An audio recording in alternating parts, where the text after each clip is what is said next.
তুমি কি শুনেছো থাইল্যান্ডের কোর্ট নাকি থাইল্যান্ডের প্রাইম মিনিস্টারকে বরখাস্ত করার অর্ডার দিয়েছে? হ্যাঁ, এটা আসলে আমি দুদিন আগেই বোধহয় দেখলাম। থাইল্যান্ডের যে প্রাইম মিনিস্টার পেতংত্রান সিনাওয়াত্রাকে রিসেন্টলি ডিসমিস করা হয়েছে এথিক্স ভায়োলেশনের গ্রাউন্ডসে। তুমি কি জানো যে এটা কেন হয়েছে বা কিভাবে হতে পারে? একটা ফোন কল নাকি লিক হয়েছিল, কম্বোডিয়ার যে ফোন কলটা।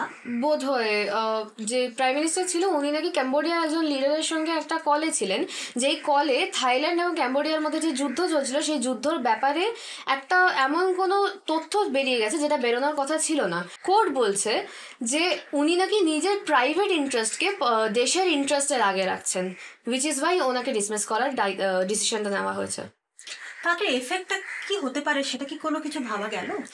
সিনাওয়াত্রা পার্টিতে উনি এই 6 নম্বর প্রাইম মিনিস্টার যাকে ডিসমিস করা হলো 20 বছরের মধ্যে। এবার প্রবলেমটা হয়েছে যে থাইল্যান্ডে এই মুহূর্তে আর কোনো স্ট্রং ক্যান্ডিডেট নেই যাকে প্রাইম মিনিস্টারের পজিশনে বসানো যেতে পারে।